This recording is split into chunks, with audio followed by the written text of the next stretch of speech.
में ये है, कितनी भी पीड़ा हो, कितने भी वो पीड़ित हों, पता नहीं क्यों इतने भय भी रहते हैं कि अपनी बात कहने में भय महसूस करते हैं, सामने नहीं आते। कम से कम आज सबको ये अवसर मिला है, आप दिल खोल के जैसा भी चाहें किसी बात बोल सकते हैं। मैं तो प्रयास करूँगा आपकी बात को आप सबके समक्ष रखेंगे। आदरणीय सियागंज किराना मर्चेंट एसोसिएशन 100 वर्षों से पुराना मार्केट है। घी, तेल, दाल, चावल, शक्कर, स्पाइसेस, ड्राई फ्रूट, वनोपयोगी चीज़ें और आटा, मैदा, रवा, कोई ऐसी खाद्य वस्तु नहीं है जिसका थोक व्यवसाय सियागंज में नहीं होता हो। दो बात मैं बिल्कुल स्पष्ट करना चाहता हूँ सर, हमने हमेशा अनेक अवसर पर, आदरणीय आप जीएसटी कमिश्नर रहे हैं, कलेक्टर साहब भी मौजूद हैं, कतुरिया साहब भी हैं, हम हमेशा एक बात कहते हैं कि हमारा एसोसिएशन कभी भी किसी भी टैक्स चोरी करने वाले व्यक्ति, मिलावट करने वाले व्यक्ति, किसी असामाजिक तत्व के साथ नहीं है।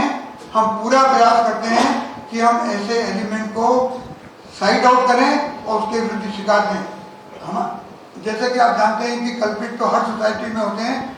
मैं ईमानदारी से स्वीकार करूँगा कि हमारे मार्केट में भी कुछ कमियाँ हैं और कुछ लोग ऐसे थे जो मिलावट में लिप्त पाए गए थे।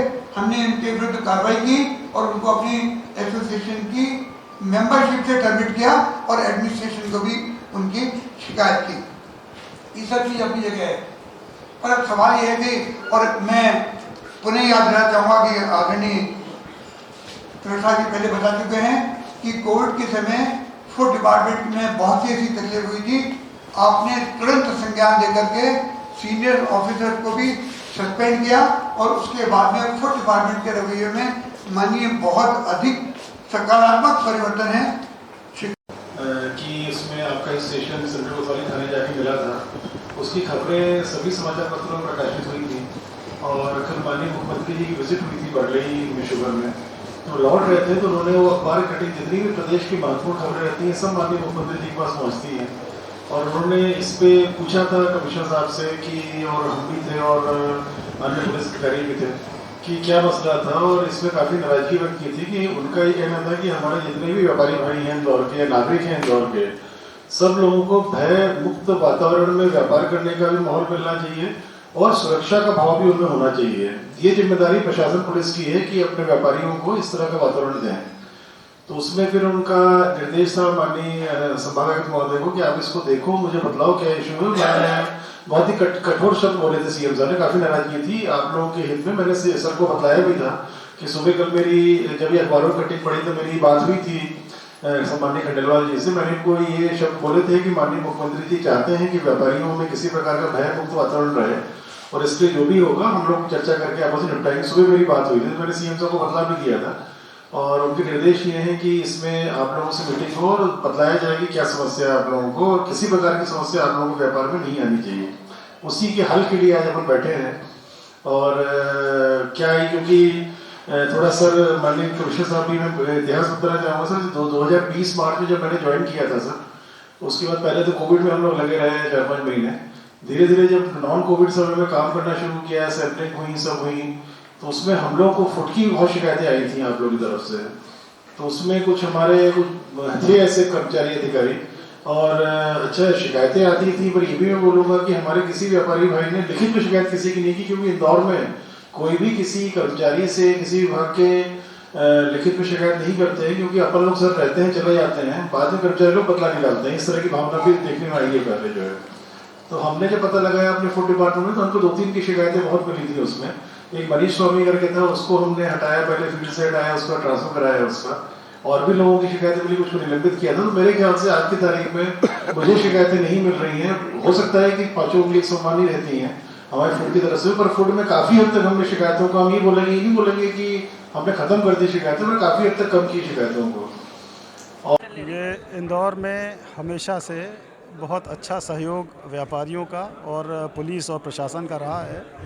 अगर कोई इस प्रकार की वेदना थी तो उसको संज्ञान में लिया गया है और सारे जो नियमानुसार कार्रवाई है वो सुचारू रूप से की जाएगी। यदि किसी के द्वारा अवैधानिक कार्रवाई की है उस पर समुचित संज्ञान लेकर के और डिपार्टमेंटल एक्शन भी होगा और जो भी समस्याएं रहेंगी वो हम उसको ठीक करेंगे। इंदौर की किसी भी प्रकार की जो व्यावसायिक गतिविधि है वो बहुत सुचारू चले, ये हमारी प्राथमिकता। सर, जो दोषी पुलिसकर्मी हैं उसके खिलाफ कोई हाँ, उस पर भी जांच करके और कार्रवाई होगी। देखिए, माननीय मुख्यमंत्री जी के बड़े स्पष्ट निर्देश हैं ये, मुझे भी हैं और पुलिस कमिश्नर सर को भी हैं और संभागायुक्त महोदय को भी हैं कि इंदौर में नागरिकों को भय मुक्त वातावरण मिलना चाहिए। इंदौर एक व्यापारिक और एक बिज़नेस कल्चर वाली सिटी है। यहाँ किसी प्रकार का बिज़नेस, चाहे ट्रेडिंग का हो, चाहे मैन्युफैक्चरिंग का हो, चाहे आईटी रिलेटेड हो, चाहे अन्य प्रकार के हों, हर एक में एक सुरक्षित वातावरण सभी को होना चाहिए। इस के चलते हम लोगों का दायित्व भी बनता है कि जितने भी शासकीय डिपार्टमेंट्स हैं, इनकी तरफ से एक तो सहयोगात्मक भी रहना चाहिए सभी ट्रेडर्स और व्यापारियों के प्रति, किंतु शहर नागरिकों के हित में ये भी देखना चाहिए हम लोगों को कि जो गलत कर रहे हैं उनको भी हम लोग टू द पॉइंट हम लोग उसमें कार्रवाई करें। अभी जो ये घटनाक्रम हुआ है, जो कल समाचार पत्रों में आया, ये संभवतः माननीय मुख्यमंत्री जी ने इसका अवलोकन भोपाल में किया होगा। कल जब सीएम साहब पधारे थे बरलई के कार्यक्रम में, उसका जाते समय उन्होंने काफ़ी नाराज़गी व्यक्त की थी। मैं भी था वहाँ पर, संभागायुक्त महोदय भी थे, कि जो ये व्यापारियों को ये जो समस्या हुई है पुलिस से, क्यों उठा के ले गए, क्या रीज़न था, इसमें कहीं दुर्भावना तो नहीं थी उठाने में व्यापारियों को, देखा जाए और मैं छोड़ूंगा नहीं, बड़े कड़े शब्दों में सीएम साहब ने बोला था। अगर किसी ने त्रुटि पाई है, व्यापारियों को अनावश्यक परेशान किया तो उसके खिलाफ बहुत सख्त कार्रवाई की जाएगी।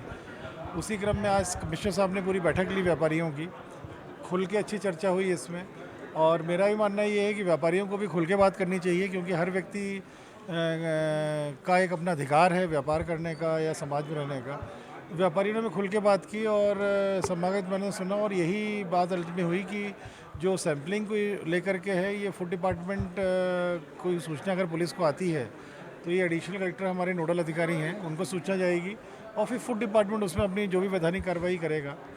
फूड डिपार्टमेंट के एक ही जगह पे एक अत्यधिक सैंपल्स न लिए जाए, इसको लेके भी एक व्यापारी भाई ने बोला, वो भी हम लोगों ने स्वीकार किया उसको, कि एक ही जगह पे बहुत ज़्यादा सैंपल्स नहीं लेंगे, निर्देश भी दिए हम लोगों ने। और क्राइम के लोग, जो क्राइम पुलिस के लोग हैं, इनके लेकर के भी काफ़ी शिकायतें थी लोगों को। कई जगह जितनी 5-6 शिकायतें थी मुख्य तौर पर, उसमें अधिकांश क्राइम पुलिस को लेकर ज़्यादा थी। परसों की घटना में सेंट्रल कोतवाली पुलिस थी, उसके अलावा क्राइम पुलिस थी। तो ये भी गलत है। क्राइम का भी कमिश्नर साहब ने बोला कि क्राइम का भी इसमें कोई अधिकार नहीं है कि इस तरह के मिलावट के मामलों को लेकर के किसी व्यापारी के यहाँ जाए। और चूंकि हमारे पुलिस कमिश्नर आज छुट्टी पे थे, अवकाश पे थे, तो कपूरिया साहब प्रभारी पुलिस कमिश्नर ने ज्वाइन किया था।